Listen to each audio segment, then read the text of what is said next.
For decades, the professional world operated on a simple formula: raw intellect and technical mastery were the primary keys to career advancement. Today, that formula is incomplete.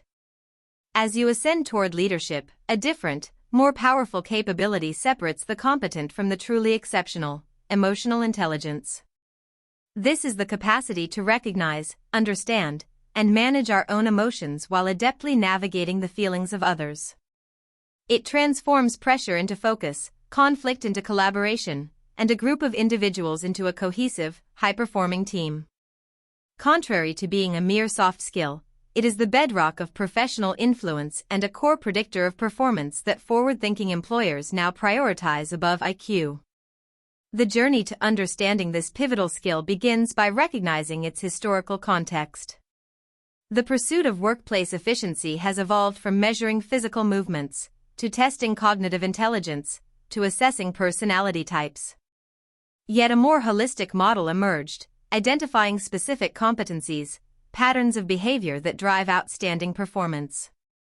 At the heart of these competencies lies emotional intelligence. It's the differentiator between two equally brilliant minds: the one who can inspire trust, communicate with empathy, and build alliances will consistently outperform the isolated genius. In our interconnected, collaborative modern economy, individual brilliance is amplified or stifled by one's ability to connect. Emotional intelligence provides the essential social adhesive that turns individual potential into collective achievement. Mastering this skill set starts inwardly, with the crucial art of self-regulation. Under stress, our brain's ancient wiring can sabotage modern professional demands. The amygdala, our emotional alarm system, can hijack our higher reasoning, pushing us toward impulsive reactions instead of thoughtful responses. You've likely experienced this in a high-stakes meeting, a moment where you froze or snapped instead of articulating a clear strategy. Self-regulation is the learned ability to manage this internal turbulence. It allows you to create a pause between a triggering event and your reaction, choosing a response aligned with your goals rather than your momentary feelings. This isn't about suppressing emotion, but about developing awareness of your physiological and emotional signals: the quickened pulse before a presentation, the simmering frustration from a difficult email, and using that awareness to regain command.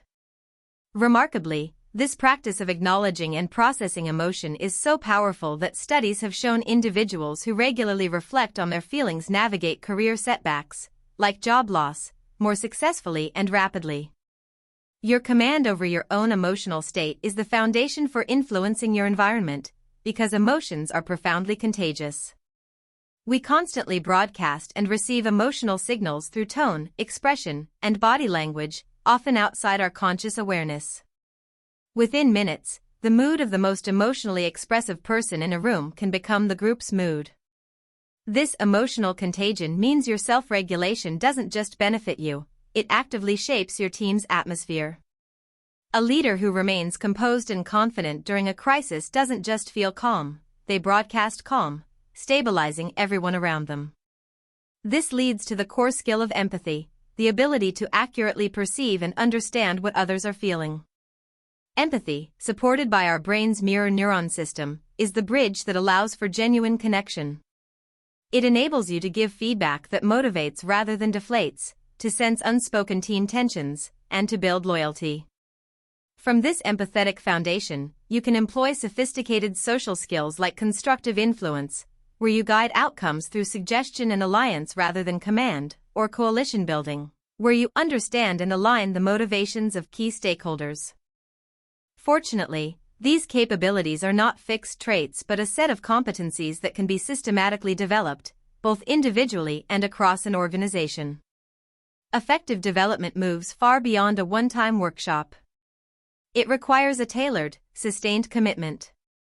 The process begins with honest assessment, often through 360-degree feedback, which provides a mirror of how one's emotional behavior lands on colleagues, managers, and direct reports. With this awareness, individuals can set specific, personal goals, like improving active listening or managing difficult conversations, and break them into practicable steps. Crucially, the learning must be embedded in the flow of daily work through consistent practice and reflection, making the new skills habitual. For a company, cultivating a culture of high emotional intelligence means integrating these principles into hiring, evaluations, and leadership development. It requires leaders to model the behavior, rewarding empathy, collaboration, and self-management. When an organization commits to this growth, it unlocks its collective brainpower, fosters innovation through psychological safety, and gains the agility to see challenges, like a market shift, not as isolated departmental problems but as interconnected puzzles requiring shared insight and emotional resilience to solve. Ultimately, working with emotional intelligence is about recognizing that human connection is not a distraction from the work, it is the very medium through which all great work is accomplished.